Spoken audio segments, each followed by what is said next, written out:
kemudian ada prasasti era kerajaan Singosari. Siapa sangka kemudian teman-teman kameramen mungkin bisa mengezoom ya, mengezoom prasasti ini yang coba kita baca.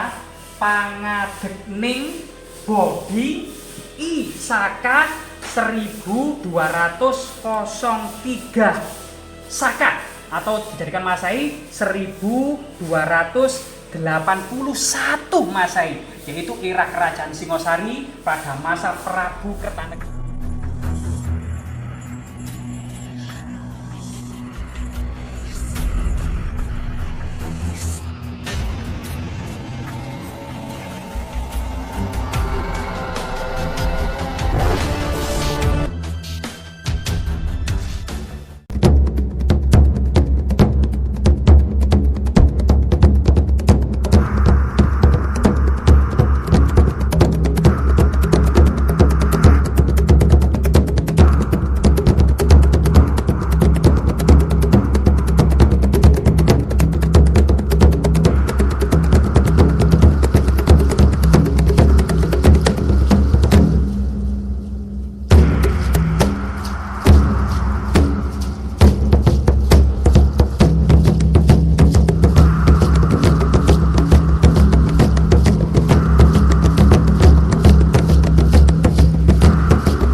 Pemirsa, saat ini kita mendapatkan sebuah makam terpanjang di dunia.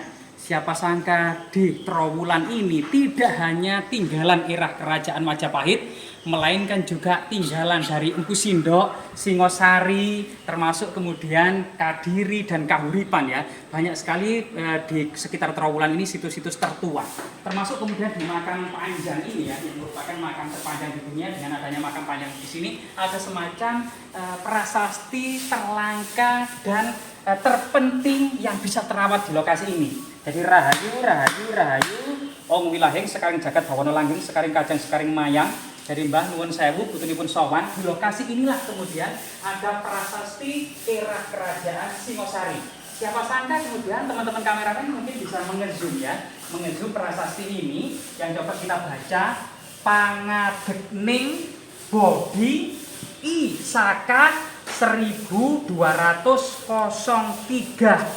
Saka atau dijadikan Masehi 1281 Masehi, yaitu era kerajaan Singosari pada masa Prabu Kertanegara. Karena Prabu Kertanegara memerintah kerajaan Singosari antara tahun 1268 sampai 1292 Masehi. Artinya Raja-Raja Singosari sudah menaruh perhatian ya, yang dengan seksama pendirian pohon Bodhi yang diduga merupakan bagian dari ritus agama Buddha. Agama Buddha ini berasal dari kota Sakya ya, sehingga Sang Buddha sendiri disebut dengan Sakya Muni atau orang suci dari kota Sakya.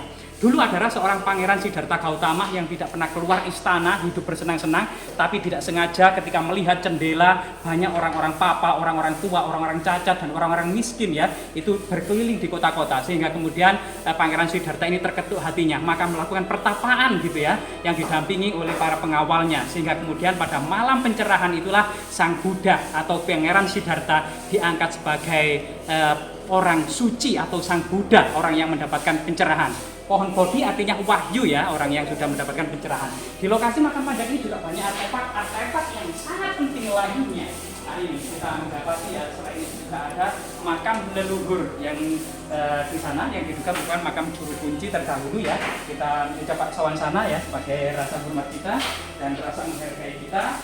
Jadi waktu son ilaruhi ya, para sesepuh atau para leluhur penunggu makam panjang ini disiril Fatihah.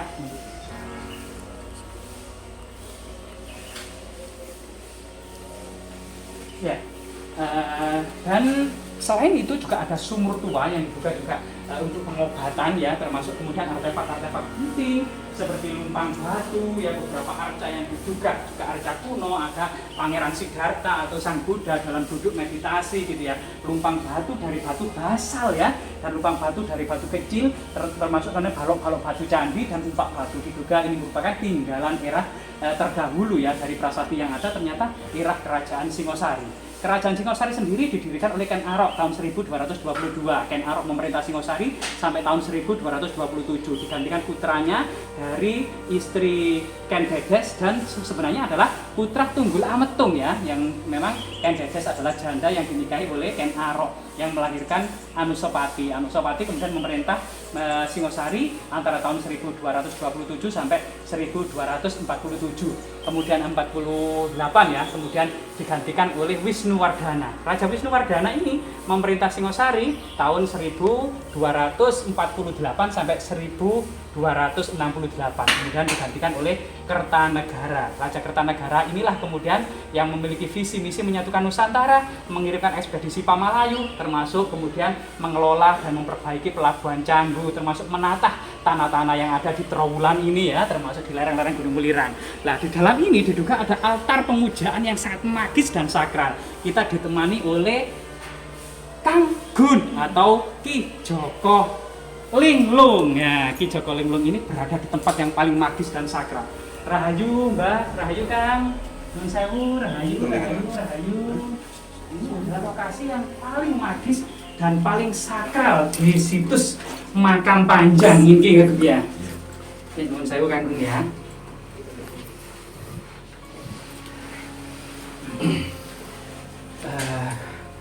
Jadi ketika kita mengulas secara sejarah dari prasasti itu yang ditemukan dan bisa kemudian terabadikan dengan adanya situs yang dirawat oleh masyarakat Makam Panjang ini kan, saya lihat Kang Gun ini kemudian sudah bermeditasi di sini dalam waktu yang cukup lama gitu ya. Jadi Kang Gun sebenarnya apa saja yang Kang Gun rasakan di dalam situs yang sangat-sangat keramat ini Kang Gun? Assalamualaikum warahmatullahi wabarakatuh. Biasa saya jelaskan sesuai apa yang saya lihat dari beberapa menit tadi. Saya mengadakan suatu meditasi untuk nyambung sama sesepuh yang di sini ya. Jadi sebenarnya yang saya lihat barusan tadi, flashback ke belakang dulu, itu intinya di sini kan dijuluki Makam Panjang. Itu kalau dari pandangan saya itu bukan makam, sejatinya makom. Makom itu bisa jadi pertapaan, bisa jadi benda pusaka, bisa jadi suatu tapak tilas seperti itu. Nah, kalau yang dinamakan Makam Panjang di depan itu dari pandangan terawangan saya itu suatu tombak yang dipendam zaman dahulu. Nah, salah satu beliau yang memendam, sosok yang saya tangkap tadi, sosok orang yang memang kalau dulu itu resi, kalau sekarang kiai. Lah, tombak ini dimiliki oleh salah satu raja Singosari. Nggak tahu yang keberapa tadi namanya nggak muncul. Cuman raja itu berbadan besar tinggi. Lah, beliau itu megang tombak dipasarkan sama beliau yang resi itu tadi, dipendam di sini. Seiring di tombak itu tadi juga ada salah satu peninggalan harta karunnya dulu. Di salah satu peti, bukaannya peti itu ada tulisan Jawa. Cuman saya nggak seberapa detail lihatnya lah, ada tulisan Jawa menyatakan peti di situ bahwasanya dari pandangan saya itu ada suatu harta yang ditinggalkan di sini berdampingan dengan tombak seperti itu. Terus di sini juga banyak tempat-tempat yang sakral lainnya, itu juga salah satu peninggalan-peninggalan zaman dulu. Juga banyak seperti penjaga-penjaga, salah satunya ada yang muncul di pandangan saya tadi, ada monyet putih itu yang bertempatan di Sendang, di Sumber itu sebelah itu monyet putih, itu yang jaga monyet putih. Naga juga ada, tapi yang biasanya yang sering keliling itu yang monyet putihnya itu. Jadi di sini goib bukan cuma satu, cuman kalau beliau ini nantinya yang pengen tahu yang dari pandangan saya yang di Makam Panjang ini, kenapa kok dari dulu cuma namanya kan Makam Panjang, soalnya tidak ada yang bisa mengulas sebenarnya apa di dalam itu. Nah, insya Allah kalau dari pandangan saya ya, ini dari teropongan saya itu saya lihat di situ malah pusaka, suatu tombak peninggalan zaman dulu, salah satu punyanya raja yang memang dipendam, sengaja dipendam oleh salah satu resi atau kiainya mereka. Beliau-beliau itu kan dulu kan kalau raja kan pasti ada penasihat. Kalau sekarang kan penasihat hukum kan gitu. Kalau dulu penasihat supernatural juga guru juga. Jadi guru sepuh juga penasihat. Beliau itu yang undang. Insya Allah itu salah satu yang saya lihat untuk saat ini tadi. Jadi kalau memang orang ingin mengetahui, oh di sebenarnya di depan ini makam Panjam itu makamnya siapa? Kalau dari pandangan saya selama tadi saya meditasi itu bukan suatu makam, tapi makom. Makam sama makam itu beda ya. Kalau makam itu orang yang meninggal. Kalau makom itu bisa pertapan, bisa pusaka, ya, bisa suatu napati lah seperti itu. Jadi orang kadang nggak bisa membedakan mas ya, gitu. Jadi kesempatan saya pada waktu ini saya jelaskan biar orang-orang yang di luar sana nantinya semua biar paham antara perbedaan antara makam sama makom seperti itu. Nah kalau zaman dulu rata-rata orang sakti-sakti kebanyakan jadinya makom karena banyak orang muksa seperti itu. Nah, setiap kali di situ ada tempat peninggalan sejarah ataupun ada pusaka yang dipendam atau prasasti yang dipendam, itu rata-rata orang sekarang kan menyebutnya kan pasti makam. Kenapa kok setiap kali di tempat seperti itu diwujudkan makam? Karena takut dirusak orang. Makanya di situ diwujudkan suatu makam. Kalau sudah katakan makam, orang kan nggak berani aneh-aneh.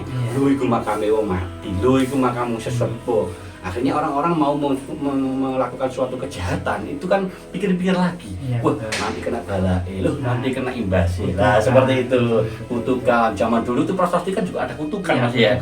Jadi siapapun yang merusak prasasti kan pasti ada kutukan gitu loh. Makanya suatu prasasti itu tidak luput dari gaib gitu. Setiap penangkapan prasasti itu memerlukan suatu ritual khusus gitu loh. Jadi bukan hanya sekedar sekarang kayak patok sawah dijedok, enggak. Jadi ada ritual-ritual khusus yang memang dijalankan para resi zaman dahulu untuk menancapkan suatu prasasti. Makanya siapapun orang yang intinya di situ mau ngerusuhi, ngereseki, menyuri atau apa, pasti ada imbasnya. Itu bukti-bukti harus sudah ada di mana-mana. Kalau prasasti sampai dicuri sampai apa, otomatis keluarganya atau dia atau yang mencuri pasti kena bala, pasti kena musibah. Bahkan meninggal. Nah betul. Bahkan ada juga prasasti yang kembali gitu loh. Setelah dicuri secara gaib kembali lagi gitu loh. Ya itulah suatu kesaktian zaman dahulu. Ya, orang dulu itu nggak bisa diremehkan kan gitu loh. Ya kalau orang sekarang sih ya beda lagi lah sama mangan wani, biyen kan tirakate sing wani yang ngoten lah. Jadi untuk penjelasan penjabaran di sini saya lihat memang magisnya sangat istimewa gitu loh. Jadi sama juga seperti yang kemarin-kemarin tadi itu intinya setiap kali siapapun yang mau belajar di sini yang penting yakin istiqomah menyatakan intinya di sini ada niatan baik positif insya Allah terkabul.